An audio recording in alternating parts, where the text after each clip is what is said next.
This is KGW News at Sunrise.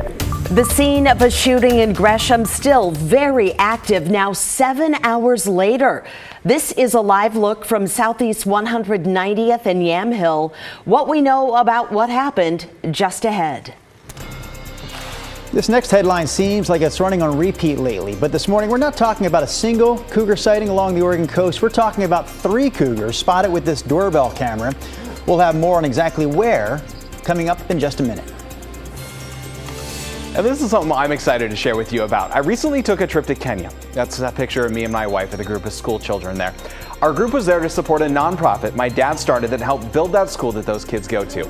So coming up in about 15 minutes, we'll share more about the trip and the reason why I was there, the nonprofit that started to help out a village in Kenya.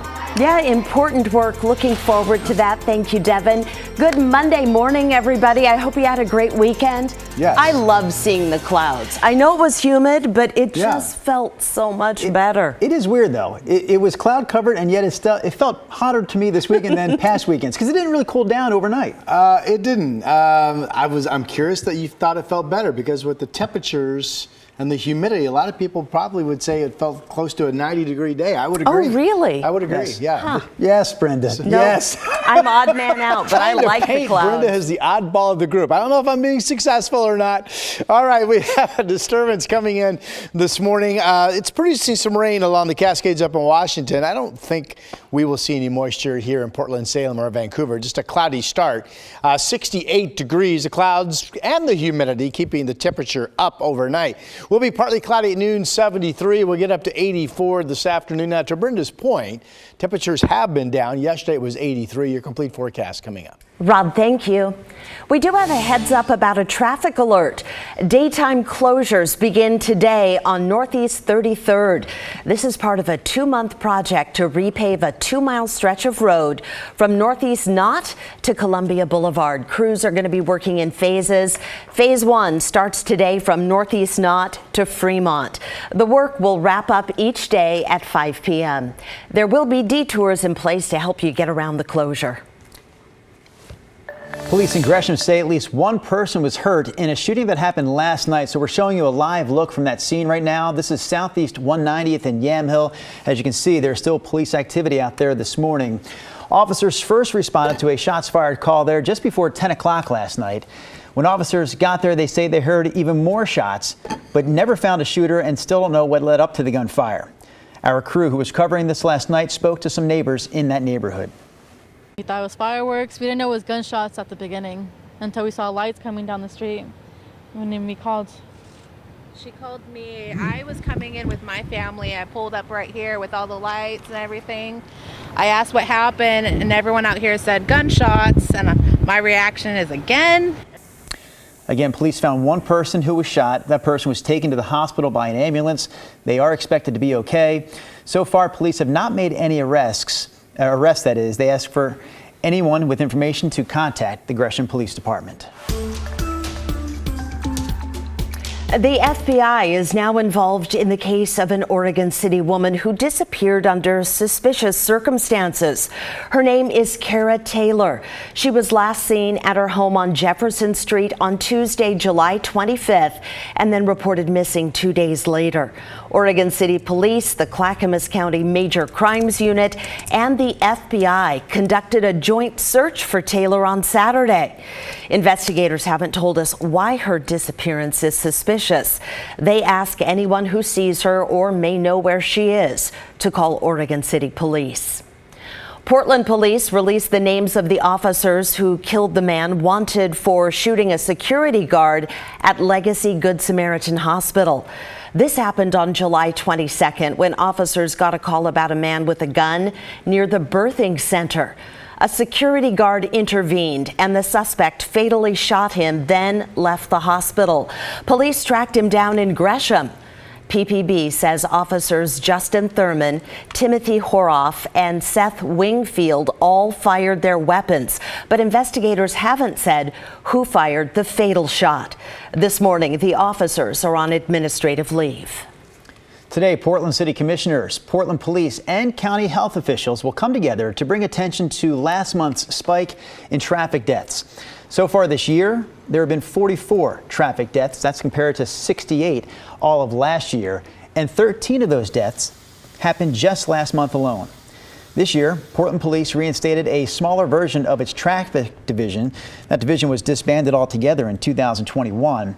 Today's news conference is happening at 11 o'clock this morning. Officials plan to declare traffic deaths a public health issue. And they also plan to discuss some ways that Multnomah County specifically can address the issue. We'll have more on this later today. A 21-year-old Forest Service firefighter in southern Oregon was killed on the job. Benjamin Sapper was riding in a truck with his crew when it crashed yesterday near the small town of Powers. The Forest Service isn't saying much about what led up to the crash, just that the truck left the roadway. No word whether anyone else was hurt. Sapper was originally from Boulder, Colorado. He was in his first year working with the Gold Beach Ranger District and was planning to go to grad school in the fall. This morning, we're keeping an eye on several wildfires that are burning in Oregon right now. So here are 3 things to know about these fires. We're going to start in Linn County, where progress is being made on a fire that has threatened homes north of Eugene. Updated mapping shows the Priceboro fire has burned 309 acres and is now 45% contained. The state fire marshal's office says more than 200 people working the fire are now in heavy mop-up mode. East of Eugene, still in Linn County, firefighters have their hands full with the Bedrock fire. This one has been burning for 2 weeks now, and it's reached nearly 13,000 acres in the Willamette National Forest. Nearly 800 people are fighting the Bedrock fire, which remains just 5% contained. The area did get about a quarter inch of rain on Saturday, but lightning sparked a new fire that was nearby and was put out quickly.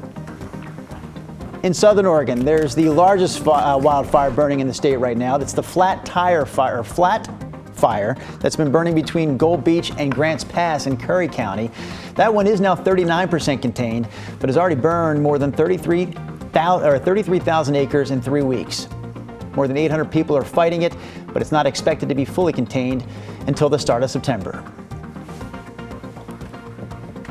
Quick reminder, did you know you could watch KGW Sunrise anytime you want on KGW Plus? All of our news now available, as well as our weather and wildfire coverage on Roku, Amazon Fire, and Apple TV. Just look for that KGW Plus icon on your home screen and add us to your streaming schedule. Caught on camera, another cougar sighting on the Oregon coast, but this time it wasn't just one cougar, it was 3. This is video from somebody's doorbell camera in Nescowan on Saturday. So this is just off the beach near Proposal Rock in Tillamook County. Look at those glowing eyes. How about that? You can see the big cats just kind of checking out the driveway, eventually walking off into the neighborhood. The homeowner says their dogs were outside in the fenced backyard, but the dogs are okay. Near Proposal Rock. A true story. I was in Gearhart over the weekend, but I was making lots of noise. I was walking around like you're supposed to the whole weekend, and I saw no cougars. They stayed away from me. Yeah, I bet your family was annoyed, though. Well, they were wondering what I was doing. I was like, listen, there have been some cougar sightings. I mean, can you imagine that, though? You're like, I'm going to go outside and take the trash out real quick. No, you're not. You'll wait till tomorrow morning. Yeah, it's impressive video, no doubt. Here we go this morning with our satellite photo. We have one system back here. This is the one that we've been tracking. This still looks like it will give us just a touch of moisture Tuesday overnight into Wednesday morning. Probably pretty much like what we had last Saturday, which was just a little bit more than a trace. Saturday's 0.01 inches of rain, though, did break what had been 47 days in a row of no measurable rainfall. Again, similar amounts coming Wednesday morning.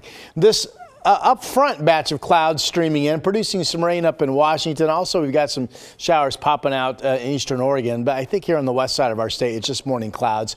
And they'll pass and will be partly to perhaps mostly sunny times this afternoon. Early morning numbers for you. Nobody's really chilly. It's 51 in Burns. Is that that's the coolest number. 65 in Salem. We're in the 60s from Eugene all the way up into Seattle. The Dow's at 71, and then we have 55 degrees over in Newport this morning. So here's the way we start our day. Primarily dry weather for our region. We have the clouds. This is 8 o'clock this morning. And the clouds will be passing, and we'll get sunshine this afternoon. But look back here. Pretty good outbreak of thunderstorm activity. This is 2:30 along the Blue Mountains, Baker City, and even down into Burns. There could be some thunderstorms pop. And then that fades away overnight tonight. Tomorrow we start off with a little bit of cloudiness, but not as much as today, and we'll go on to be mostly sunny. The relative humidity factor is going to continue to be on the high side for us. And then here is tomorrow night into Wednesday morning. See the green dots? Yeah, that's just a dab of moisture to start your Wednesday a.m. Okay, forecast numbers for the coast today. Afternoon sunshine expected, 60s and 70s. Northwest winds, breezy at times to about 25 in some spots. Similar breezes this afternoon with afternoon sun in the valley. Salem gets up to 85. Corvallis and McMinnville will be similar. Up into southwest Washington, we all have the same forecast. Morning clouds, afternoon sun. Longview 80, though, not as warm. 84 in Portland, 85 tomorrow. There's that dab of rain. Wednesday could stay cloudy much of the day. And then we go up. 90 on Saturday, 94 on Sunday. And that is your forecast. Devin, back to you. All right, Rod, thank you. Have you ever heard the saying, if you give a person a fish, you'll feed them for a day, but if you teach them to fish, you'll feed them for life? Well, I recently took a trip to Africa, where that was the mission statement for a nonprofit my group was supporting. Coming up in a few minutes, we'll share more about my trip to a small village in Western Kenya.